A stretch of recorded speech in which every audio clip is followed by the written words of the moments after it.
Hello everyone, welcome to my channel science fee book by PJ.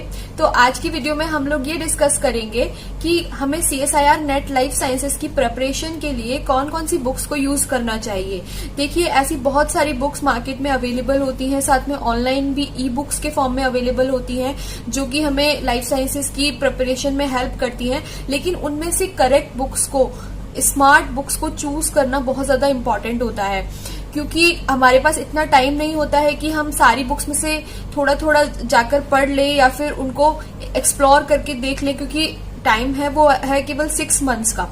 तो इसलिए आप ज्यादा एक्सप्लोर नहीं कर सकते बुक्स को, इसलिए आपको उन्हें आपको चाहिए कि कुछ ऐसी बुक्स जो कि आपको डायरेक्टली कंसेप्ट को क्लियर करा दे। तो आज हम उन्हीं बुक्स के बारे में डिटेल में डिस्कस करेंगे, यूनिट वाइज डिस्कस करेंगे कि किस किस यूनिट में हमें कौन कौन सी बुक्स को यूज में लेना चाहिए। और मैं ये भी बताऊंगी कि मैंने अपने प्रिपरेशन के दौरान कौन कौन सी बुक्स को यूज में लिया था जो कि बहुत ही मेरे लिए हेल्पफुल रही थी। तो चलिए स्टार्ट करते हैं आज की वीडियो। तो हम सबसे पहले ये बात करेंगे कि जो CSIR UGC नेट है उसमें 13 यूनिट्स में हमारा पूरा सिलेबस डिवाइडेड रहता है। तो हर यूनिट के लिए हमें अलग अलग बुक्स की जरूरत होती है। तो आज हम सबसे पहले यूनिट 1 की बात कर लेते हैं, जो कि है molecules and their interactions relevant in biology.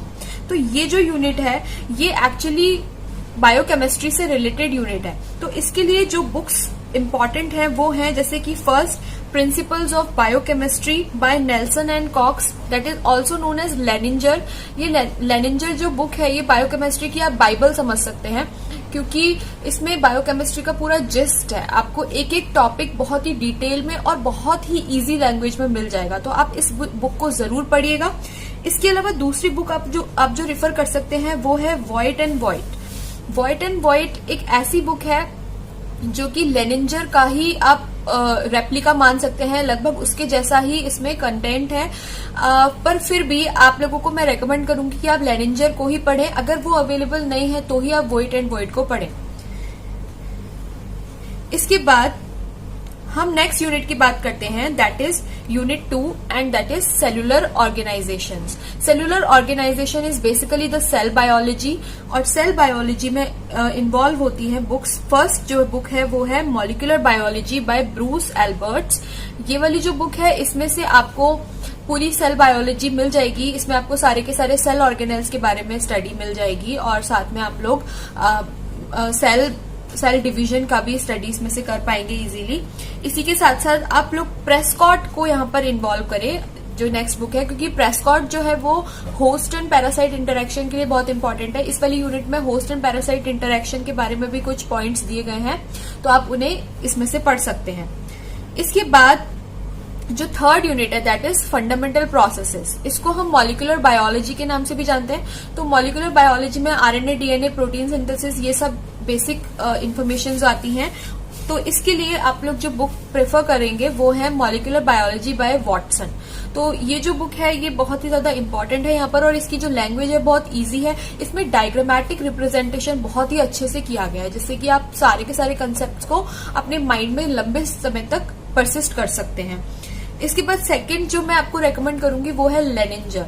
लेनिंजर में भी RNA, DNA और प्रोटीन सिंथेसिस से रिलेटेड काफी सारे कंसेप्ट बहुत इजी लैंग्वेज में समझाए गए हैं, और इसी के साथ साथ रेगुलेशन ऑफ जीन एक्सप्रेशन भी बहुत ही अच्छे से समझाया गया है। तो मैंने वो उसी में से पढ़ा था, तो आई थिंक आप लोगों को भी वो हेल्पफुल रहेगी लेनिंजर।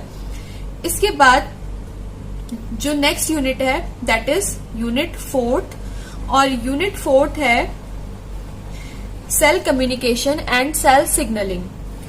ये जो यूनिट है इसमें बेसिकली हम लोग सेल सिग्नलिंग की बात करते हैं, और इसके लिए आप लोगों को जो मैं बुक रेकमेंड करूंगी पहली वो है molecular biology by Bruce Alberts. ये जो बुक है इसमें आप लोगों को सेल कम्युनिकेशन के बारे में सब कुछ मिल जाएगा। इसके अलावा जो सेल सिग्नलिंग का वाला पार्ट है वो पार्ट आई रेकमेंड कि आप लोग लेनिंजर में ही पढ़ें, क्योंकि लेनिंजर में वो बहुत ही अच्छे से डिटेल में दिया गया है, और मोस्ट ऑफ द क्वेश्चंस जो CSIR में आते हैं ना वो आप लोग चेक कर सकते हैं लास्ट ईयर्स में, वो लेनिंजर से इजीली कवर हो जाते हैं। इसके अलावा आप लोग पाथफाइंडर को भी रेकमेंड करूंगी मैं यहाँ पर। आप लोग पाथफाइंडर को भी यूज में ले सकते हैं। पाथफाइंडर में भी काफी अच्छे से इसे समझाया गया है। देखिए, पाथफाइंडर जो है वो आप लोग केवल इसी यूनिट के लिए नहीं, किसी भी यूनिट के लिए यूज में ले सकते हैं। पाथफाइंडर के 3 पार्ट्स हैं और एक पार्ट एमसीक्यू वाला है, यानी टोटल 4 पार्ट्स हैं।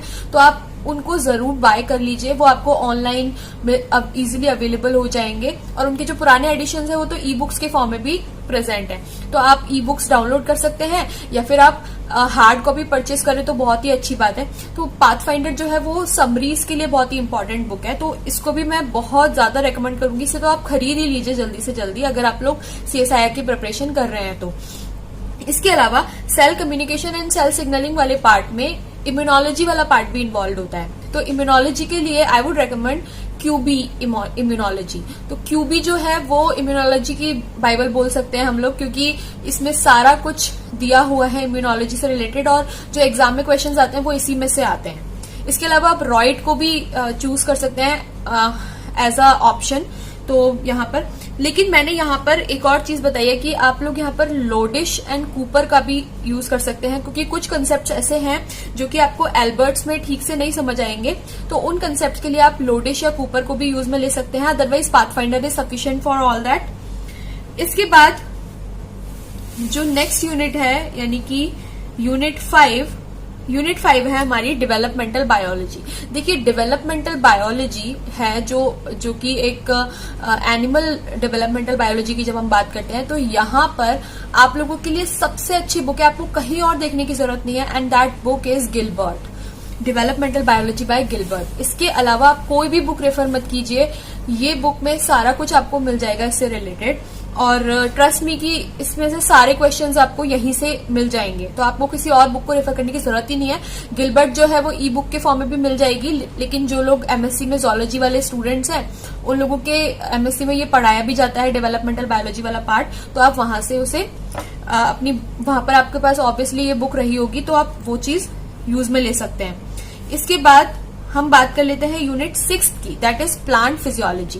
प्लांट फिजियोलॉजी के लिए भी आपको किसी दूसरी बुक को देखने की जरूरत नहीं है, जो मेन बुक है वो है Taiz and Zeiger, plant physiology by Taiz and Jigar.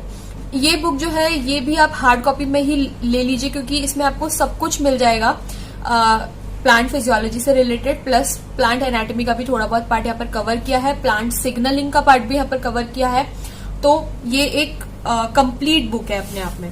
इसके बाद हम लोग यूनिट 7 की बात कर लेते हैं। तो यूनिट 7 है एनिमल फिजियोलॉजी। एनिमल फिजियोलॉजी में देखिए मैं आपको 2 बुक्स तो रेकमेंड करूंगी। एक तो है Guyton and Hall, that is medical physiology by Guyton and Hall. तो ये फिजियोलॉजी के लिए बहुत इंपॉर्टेंट है, क्योंकि इसमें से काफी सारे क्वेश्चन हर साल पूछे जाते हैं फिजियोलॉजी के, तो ये तो इम्पोर्टेंट है ही है। साथ में एक और बुक है that is principles of anatomy and physiology by Tortora. तो ये जो टॉर्टोरा वाली बुक है ये आप एनाटॉमी के लिए यूज में लीजिए, क्योंकि हमें अगर जब तक एनाटॉमी समझ में नहीं आएगी तो हम फिजियोलॉजी नहीं पढ़ सकते हैं, तो एनाटॉमी के लिए आप लोग टॉर्टोरा को रेकमेंड करूंगी मैं आप लोगों के लिए। और दूसरी जो बुक है वो है ल्यूसियानोज ह्यूमन फिजियोलॉजी।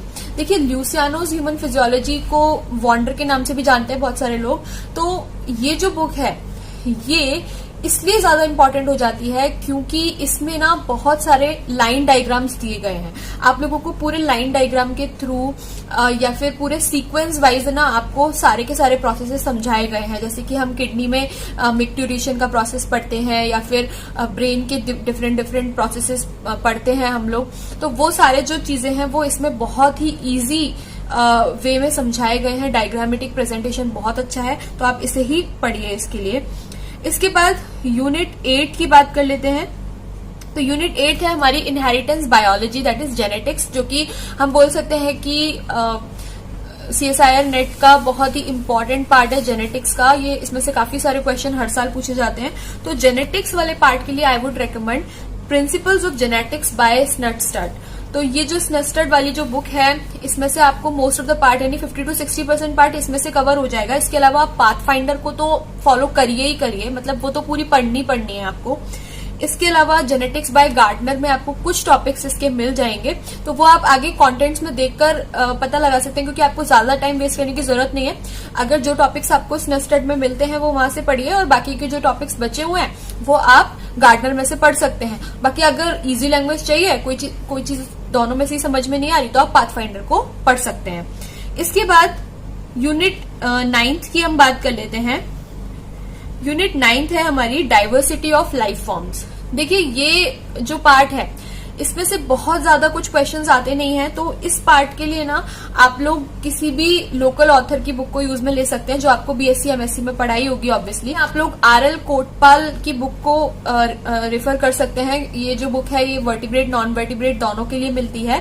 साथ में किसी भी जो है प्लांट क्लासिफिकेशन के लिए आप लोग किसी भी लोकल ऑथर की बुक को यूज में ले सकते हैं। इसके अलावा जो इसमें माइक्रोब्स वाला पार्ट आता है उसके लिए आप लोग प्रेस्कॉट को पढ़ सकते हैं, और जो बाकी बच्ची कुछ इन्फॉर्मेशन है वो आप ऑनलाइन गूगल पे विकिपीडिया पे सर्च करके वहां से ऑब्टेन कर सकते हैं, तो ये पार्ट वहां से कवर हो जाएगा। It is not that important. इसके बाद यूनिट 10th की बात कर लेते हैं। यूनिट 10th जो है दैट इज इकोलॉजिकल प्रिंसिपल्स। ये काफी इंपॉर्टेंट पार्ट है क्योंकि देखिए इसमें से ना क्वेश्चंस आते हैं काफी सारे और बहुत इजी क्वेश्चंस आते हैं। अगर आपने इस पार्ट को अच्छे से कर लिया तैयार तो आप सारे के सारे क्वेश्चंस अटेम्प्ट कर सकते हैं इसके। तो इस पार्ट को आप अच्छे से प्रिपेयर करिएगा।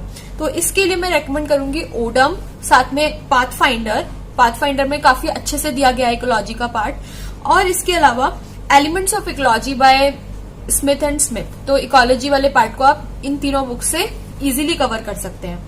इसके बाद हम यूनिट 11th की बात करते हैं, दैट इज इवोल्यूशन वाला पार्ट भी काफी इंपॉर्टेंट हो जाता है, उसमें से भी काफी क्वेश्चंस आते हैं। तो इसके लिए आप लोग पाथफाइंडर का यूज कर सकते हैं। साथ में इवोल्यूशन बाय मार्क रिडले, ये बुक तो आप लोगों ने अपने बीएससी एमएससी में भी पढ़ी होगी। अगर आप लोग जूलॉजी बैकग्राउंड से हैं तो वहां पर काफी पढ़ाई जाती है रिडले की बुक। तो ये काफी इजी लैंग्वेज में दी गई बुक है, आप इन दोनों को प्रेफर कर सकते हैं। इसके बाद हम लोग बात कर लेते हैं यूनिट 12th एंड 13th की। देखिए यूनिट 12th एंड 13 जो है ये दोनों ही एक दूसरे से रेलेवेंट है, राइट। तो दोनों ही, एक का नाम है मेथड्स इन बायोलॉजी और दूसरी है टेक्निक्स या अप्लाइड बायोलॉजी। तो ये दोनों की दोनों जो है वो एक दूसरे से रेलेवेंट है, तो इन दोनों को हम लोग एक साथ देख लेते हैं। तो इनके लिए जो मेन बुक होगी that is Wilson and walker तो आपको पढ़नी ही पढ़नी है।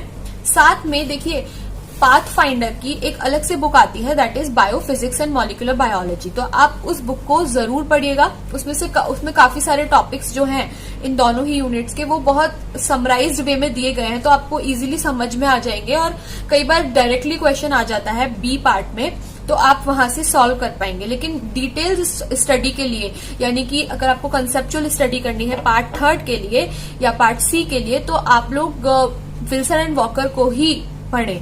तो ये बहुत ही इंपॉर्टेंट बुक है। इसके अलावा आप लोग प्रिमरोज को भी पढ़ सकते हैं। जीनोमिक्स की जो भी प्रैक्टिसेस हैं या एप्लीकेशंस हैं उनके लिए आप लोग प्रिमरोज वाली बुक को भी पढ़ें। तो इस तरह से हमने ये 13 यूनिट्स कवर कर ली हैं। इनके लिए आप लोग डिफरेंट बुक्स को रेफर कर सकते हैं। लेकिन एक बात याद रखिए कि मैंने जो बुक्स बताई हैं जरूरी नहीं है कि आप लोग उन्हीं को फॉलो करें, क्योंकि बहुत से स्टूडेंट्स ऐसे होते हैं जिनको किसी दूसरी बुक में इजी लैंग्वेज लगती है, तो आप उस बुक को ही प्रेफर करें। देखिए बुक्स जो है उनमें कंटेंट्स लगभग सेम होता है, बट उसे समझाने का तरीका, डायग्रामेटिक रिप्रेजेंटेशन थोड़ा सा डिफरेंट होता है। तो इसलिए आप लोगों को वही बुक चूज करनी चाहिए जो कि आप लोगों के लिए कन्वीनियंट हो, आप लोगों को कंफर्टेबल हो पढ़ना।